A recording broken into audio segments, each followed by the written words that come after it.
What's going on, fam? Hope everybody's doing well out there today. So I've got another traditional Tuesday for you, and I'm pretty sure this one's going to be one of the best yet. So as you can see in the description states, we've got the Ryder Apta. So this is one of their modern takes on the slip joint, and this is from our friends at Smoky Mountain Knife Works. So as always, my link for them will be down in the description, as well as my code. From what I understand, it may give an error when you enter my code because it's not an actual coupon code. It's just a referral code. But I do ask, if you do purchase anything from Smoky Mountain, click that link and enter that code in. It definitely helps me out. It's going to help me continue to do awesome videos like this. And, a lot of these are winding up in the coming giveaway. So, of course, I will always give back to you guys when I'm capable. And anything that comes out of the affiliate links that are down below, any and everything that comes from those will go right back into the channel. Those knives or anything that's purchased from those links will go into giveaways. They will not go into my personal collection. So again, I really appreciate you guys for listening to that spiel and for watching the videos. Let's go ahead and break into this. So again, your traditional Rough Rider packaging for their more budget line. So this knife, as it was purchased, was $26.99. They do run them on sales quite often, and they have a bunch of different variations of the Apta, different blade shapes, different handle materials. They have titanium, brass, micarta like this one. I think they might even have a couple of different variations of micarta. They have red G10. I think they have a couple other colors. But anyway, awesome knives. So again, just a standard slip cardboard box. Inside it does have a case, and it is a kind of a hard-sided case. I'm guessing it's probably just got a piece of stiff cardboard sewn inside there. But this is one of the few Rough Riders that you do get a nice little case. And it does also have a little slot here for a Torx bit. And then it also has 2 replacement screws. Pretty cool. Okay. So that you could slide the knife in there. But I like that they actually have that because it does cover up the screw or the screwdriver. So you don't have to worry about that scratching up the knife if you are actually storing them both in this case. Again, really well made case. Inside there you have your plastic bag with your knife. So this is I think they actually just call this blue micarta, but it's more of like just a kind of a grayish micarta.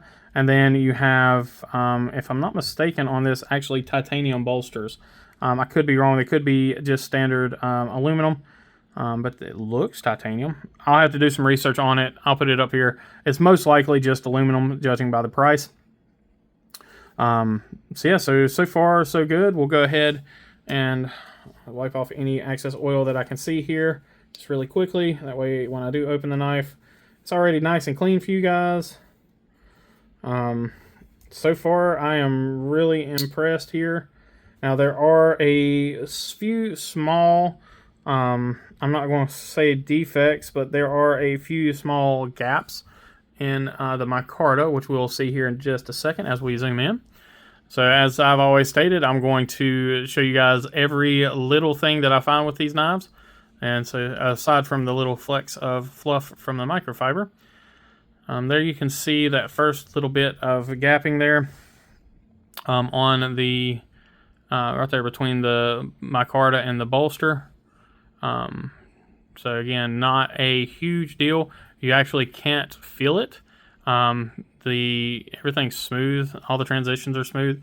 Screws are inset. So you do have double-sided T8s there, and then it looks like a T6 there. You do have a lanyard pin, or excuse me, a lanyard hole. Let's see if okay, nope. I was checking to make sure that the tip didn't go through there.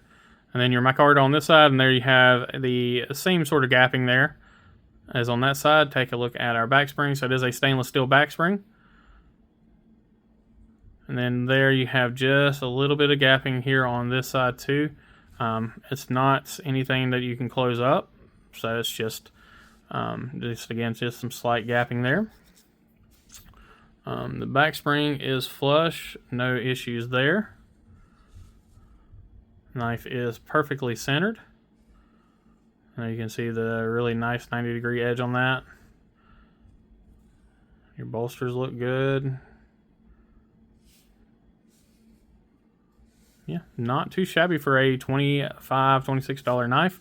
Let's go ahead and take a look at the blade, and let me wipe my fingerprints off from opening it. Didn't think about that part. I should have just waited to wipe it off until now.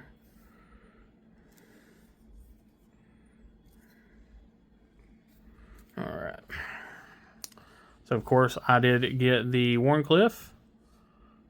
So really nice swedge on your Wharncliffe here. A long fuller nail pull. And you have a belt satin with looks like a little bit of a stone watch potentially. You can kind of see a little bit of that there. And this side is sterile, so there's no markings on this side at all. And then on this side, you just have the model number, the RR2285, and then China. All right, let's take a look at our sharpening choil. So we do have a pretty okay sharpening choil. A little bit of a, it looks like their grind stops a little bit. This is a flat ground blade. It's about a 3/4 height flat grind, almost full flat grind. And you do have your swedge cut out there. It looks really nice. So our grind isn't too bad. Like I said, we probably could have came in a little bit more here. And the tip looks a little deep there, but not terrible. It looks symmetrical on this side. So yeah, so it looks good up to about, or it looks symmetrical up to about right here. Then our grind gets a little shallow up there. Let's see. Still feels plenty bitey the whole way. Feels nice and sharp. Take a look at our tip. And these Wharncliffe tips are always kind of hard to look at. So yeah, just as I thought, because of how it's ground, you can kind of see it. The this side here is a little shallower, and this side here is a little steeper. So it looks like the edge points to this side a little bit, but not terrible. I've absolutely have seen worse. So what does that all mean? It means that it's a $20 knife. Let me grab a piece of paper here. Let's see. Ooh, I'm liking that. So the tip is, I mean, it's push cutting. So you can tell it's a little toothier on the tip. The heel is, I mean, 90% of this blade is stupid sharp. The tip is still very sharp. It's just not as sharp as the rest of the knife. So grind is good. It's not perfect. I would definitely give that a passing grade on the grind, especially on, like I said, on a $20 knife or $25 knife. It's just not perfect. Which again, if you expect perfection from a $26 knife or $25 knife, then there's an issue. That part right there, we're going to talk about. That. The walk and talk on this thing is phenomenal. Listen to this.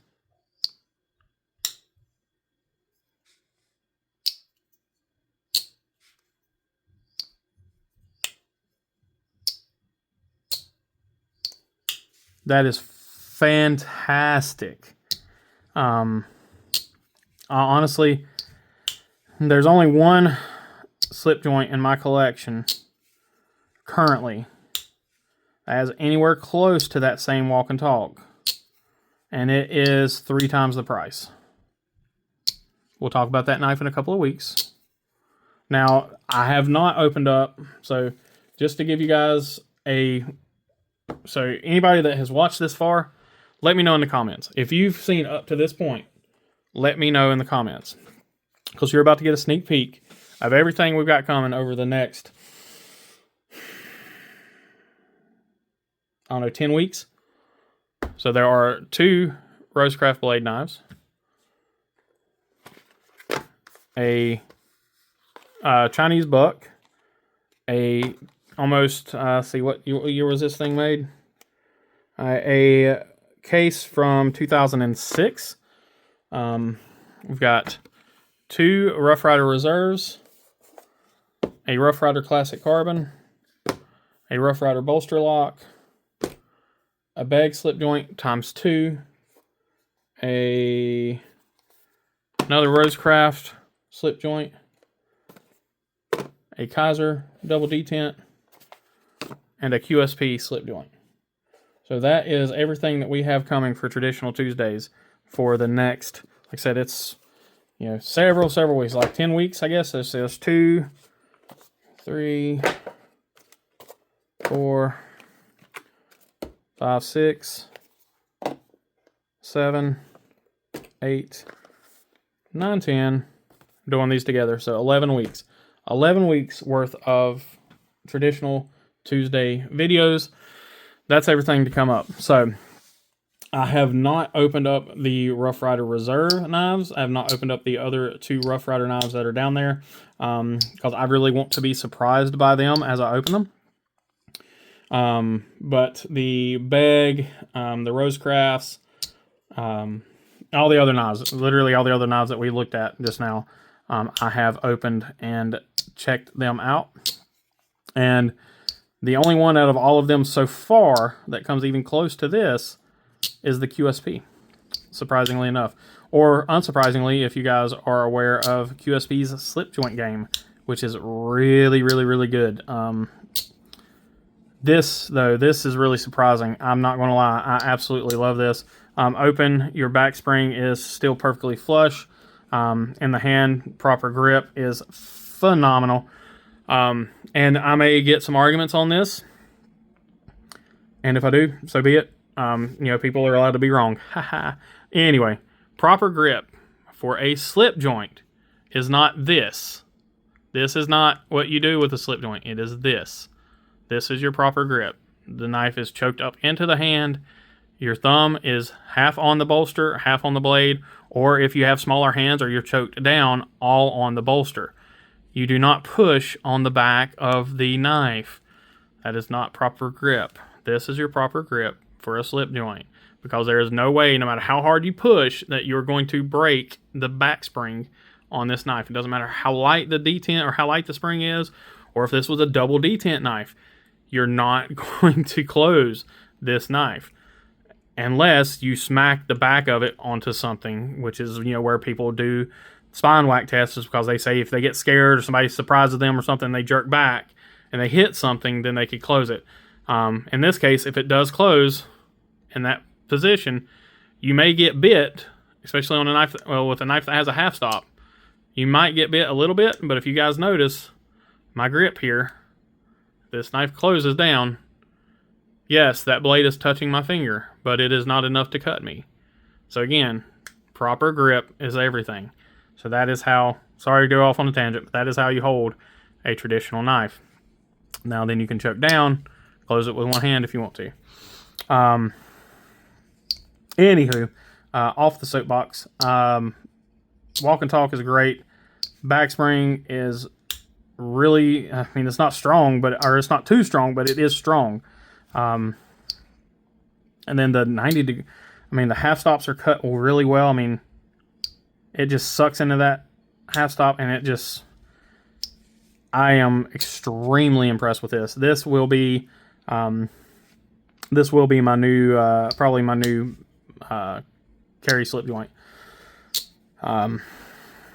The micarta is nice and grippy. It's good micarta, like really good micarta. It is Kizer and Vosteed and, you know, QSP quality micarta, which you guys, I'm probably sure that y'all guys know what their quality is. I mean, it's got really good grip, and it's going to darken up nicely with the oils from your hand. I wish I knew what the liners were on this. Again, they look like titanium. Well, I guess I could try to see if they're magnetic. Let me grab my magnet, which is probably going to try to magnetize to the blade. Well, I mean, if they're aluminum, they're not going to magnetize anyway. I don't know. My magnet's too strong. It's trying to suck through to everything that's steel. And they may even be steel liners, honestly. They're just, you know, maybe bead blasted or something. But they did a really nice job making them, like I said, look like titanium. It looks like raw titanium. It is a 440 blade. Now, some of the higher end Rough Riders, let's see, I think 2 of the ones that I have are D2, and then you've got their VG10 line, and then they have a couple of knives that run on T10 carbon steel, which we will talk about that when we get to that knife. But I would love to see them go to either T10, D2, or VG10 as being their kind of their go-to line for steels. Checking the plate on the screws. Let's see, is that a T8? No, that's not T8. So let's see here, T8. We've got just a little bit of walk. Nothing bad.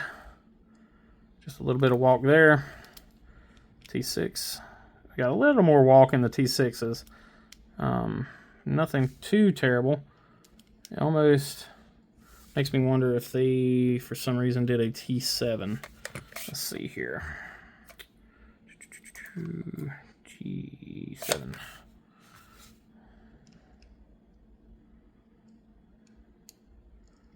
Let's see here. Nope. Okay. So it is right on the borderline of what I would consider. Yeah, like I said, it's right there on the border. I don't think it would ever be a problem. But if you're not using really good screwdrivers, or screwdrivers that have good tolerances, it might be a problem. Let's see how their screwdriver fits on it. Nah, this ain't open, so I'm just gonna leave it be. They do give you 2 replacement screws, so that is nice of them to do that. So at least you've got that. Again, these are probably not Loctited. I guess we can look and see. Let's see. Are these Loctited at all? Nah, they're not Loctited at all. So it's not going to be a problem getting these in and out. Yeah, it's no issue there. So if I can unscrew them without having to grab a different screwdriver, these screwdrivers are amazing. They're really good, high quality, really precision tips, but you do not get a lot of leverage with them. So if I can unscrew them with these without any issues, yeah, there's no Loctite or anything on them. I'm trying to think, is there anything else we talk about on this guy? I guess we'll go over the specs on it. I'll get you the scale. So I always go over this sort of towards the end because I know there's a lot of people out there that don't care. So it's 3.1 ounces. So I might as well just say 3 ounces because my scale is probably off by just a little bit. So 3.1 ounces, and I do believe this is a 2 3/4 to 3 inch blade. So, yep, spot on 2 3/4, and overall length we are at 6.5 overall. So fantastic ratios there. Nothing to complain about on that. Fit and finish is, I'd say, an 8 to a 9 out of 10 on this one. Now this is a sample size of 1 for $26. Yeah, I'm stoked. I am absolutely just bowled over by how good these things are for their price tag. Pick them up. You won't regret it. Like I said, there are a ton of these different models. Brass, copper. Now I did pick up in store. So going back to the sample size of 1 thing. When I went to the store in February, right around my birthday, they had these on super clearance, sitting on one of the tables. It was the copper and the brass version, with the chisel tips. Not really my jam. That's why I didn't pick one up. Looking back, I should have, because they were stupid cheap. Like half price, I think. Anyway, every single one that I picked up, and I probably picked up and opened and played with 5 or 6 of them, every single one of them had a really good back spring, and they had really good fit and finish. Every single one of them. They all felt fairly sharp, just while testing, checking the edge with the hand. So again, that kind of goes back to their quality control being pretty much on point. But the great thing about these guys is they are, as their motto is, built by hand, backed for life. So these things do have that lifetime guarantee. So, if you guys have any problems with them, reach out to customer service. And that goes for a lot of things with Smoky Mountain. Their customer service team is really on point. They do a great job. So, check the guys out. Again, I really enjoy getting to be, a part of the Smoky Mountain family and with having the affiliate and, getting to chat with some of these guys from time to time. So again, fantastic people. You won't be disappointed, and especially with this knife. Links are down below. As always, guys, I appreciate y'all for watching, commenting, sharing, subscribing. Just remember that when you're out in the world, be kind, be humble, be EDC. We'll catch you on the next one.